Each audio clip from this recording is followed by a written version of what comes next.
최지윤의 스페인 이야기. 디지털 없는 아날로그 삶은 어떤지 아세요? 처음 스페인 대학 강단에 섰을 때 한국과 너무나 다른 대학 시스템이 신선하게 느껴졌다. 학기 첫날 강의실에 들어갔을 때 20명이 넘는 학생들이 쭈뼛거리며 무언가를 내밀었다. 자신의 개인정보가 적힌 학생 카드였다. 증명사진을 풀로 붙이고 본인의 인적사항과 수강하는 과목 정보 등을 손으로 꾹꾹 눌러 적은 카드였다. 컴퓨터와 핸드폰 자판이 더 익숙한 디지털 시대에 살면서 많은 사람의 손글씨를 보는 게 오랜만이라 감회가 남달랐다. 종강을 앞둔 지난해 12월의 어느 날 학부 행정실로부터 연락을 받았다. 종강 후 학생들이 학기 말 시험을 볼 강의실 예약을 위해 꼭 직접 행정실을 방문하라는 내용이었다. 학생들 시험 보는 장소는 당연히 과목을 강의했던 강의실이라고 생각했건만 강의실을 따로 예약하라니 이건 또 무슨 말인가 싶었다. 마침 연구실에 있었던 터라 연락을 받자마자 내려갔다. 행정실 직원은 빨리 잘 오셨어요. 늦게 오시면 원하는 강의실이나 시간대를 예약할 수가 없거든요 라며 나를 반겼다. 알고 보니 강의실 예약은 선착순이라 빨리 오는 교수가 원하는 강의실과 시험 시간대를 결정할 수 있는 것이었다. 강의실 신청서는 수기로 작성해야 했다. 원본은 행정실이, 복사본은 담당 교수가 갖는다.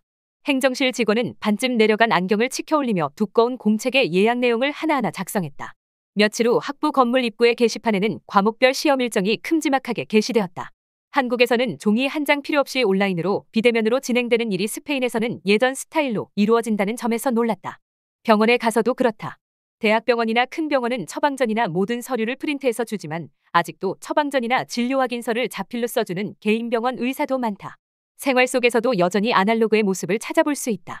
한국에서의 초등학교 시절, 집 열쇠는 도어락으로 바뀌었고 이후로 열쇠를 사용해 본 적이 전혀 없다. 그런데 스페인에 오자마자 집과 직장 열쇠가 생겼다. 어느 날 건물 현관문을 열어야 했다. 그런데 열쇠를 왼쪽으로 돌려야 할지 오른쪽으로 돌려야 할지 몇 번을 돌려야 하는지 몰라서 말 그대로 쩔쩔맸다. 그 모습을 본 내 또래의 남자가 친절하게 도움을 주었다. 다 큰 성인이 문도 못 열고 있던 모습을 어떻게 생각했을지 다시 생각해도 쥐구멍으로 숨고 싶다. 스페인 생활 초기에는 열쇠를 사용하는 것이 어색했다. 스페인 집 문은 손잡이를 돌려서 열지 않는다. 그럼 어떻게 여냐고. 열쇠를 꽂고 돌려야 문이 열린다. 그래서 잠시 쓰레기를 버리러 나갈 때 실수로 열쇠를 챙기지 않으면 집에 들어갈 수가 없다. 집안에서 문을 잠글 때도 밖에서 문 열 때 사용하는 열쇠로 잠그는 희한한 시스템이다. 그뿐만 아니라 열쇠를 계속 가지고 다니는 것도 익숙하지 않았다.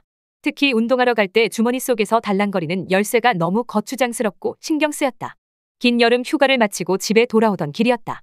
집에 가까워지는데 열쇠를 어디에 놨는지 도저히 찾을 수가 없었다.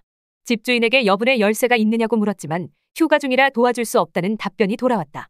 아파트 현관에 도착했는데 한숨이 나왔다. 울며 겨자 먹기로 열쇠공을 불렀다. 현금으로 300유로요라고 쿨하게 말씀하시는 아저씨에게 조금 깎아주실 수 없냐고 사정했지만 밤 10시가 넘은 시간에 빨리 와준 것만으로도 감사해야 한다며 너털웃음만 지으셨다. 허무한 실수로 큰돈을 날려버려서 속상했던 나는 아저씨에게 물었다. 스페인에서는 왜 아직도 열쇠를 쓰냐고. 우선 스페인 사람들은 도어락보다 열쇠가 확실하고 안전하다고 생각한다고 했다. 게다가 사람들은 열쇠를 디지털 도어락으로 바꿔야 하는 이유를 못 느낀다더라. 그렇다. 생각보다 스페인 사회는 새로운 것을 받아들이는데 굉장히 보수적이다. 그렇게 사회가 변화하는 속도가 느리다. 100년 전 스페인 사진을 보면 주요 건물들은 100년이 넘은 지금까지도 자리를 유지하고 있다. 그래서 신제품이 나와도 구관이 명관이라며 대체로 원래 사던 것을 사는 편이다. 스페인 도로에서 유심히 보게 되는 게 있다. 고속도로 톨게이트에서 스페인의 하이패스를 사용하는 차량 출구는 언제나 텅텅 비어있는 장면이다. 대신 현금이나 카드로 결제하는 출구는 대기하는 차량으로 꽉 밀렸다. 공항이나 백화점에서도 하이패스를 이용해서 간편하게 주차할 수도 있는데 사람들이 다 주차권을 뽑는다. 하이패스가 상용화되지 않은 게 분명하다. 도입 16년 만에 하이패스 이용률 90%를 달성했다는 한국과는 정반대 모습이 아닐 수 없다. 또 아직도 많은 택시가 LED 빈차 표시 등 대신 빈차 표시가 적힌 팻말을 사용한다. 손님이 탑승하면 택시 기사가 손으로 재빨리 팻말을 반대쪽으로 돌려 손님이 있음을 표시한다. 스페인에서는 무인 시스템이나 비대면 서비스가 거의 없다고 봐야 한다. 맥도날드, 버거킹 등 다국적 프랜차이즈 식당에는 키오스크가 조금씩 설치되고 있지만 그 외에는 찾아보기 힘들다. 대형마트나 슈퍼마켓에 무인 계산대가 생겼지만 여전히 직원이 있는 계산대에 줄을 서는 사람들이 훨씬 많다. 무인 매장이 생긴다 해도 큰 인기를 얻지 못할 게 틀림없다. 스페인 사람들은 아직도 누군가의 얼굴을 보고 소통하는 일련의 과정을 간편함, 빠름보다 더 소중하게 여긴다. 눈을 마주치고 사람들과 부대끼며 정다운 대화를 나눌 수 없는 사회는 생각만 해도 삭막하기 때문이라고. 어딜 가든 사람들은 바쁘게 볼 일만 보지 않는다. 여유를 갖고 누군가와 대화를 나누는 데 상당히 적극적이다. 그래서 물건을 사러 갔다가 직원의 고향이 어딘지, 식구가 몇 명인지까지도 알게 되는 재밌는 일이 일어나기도 한다.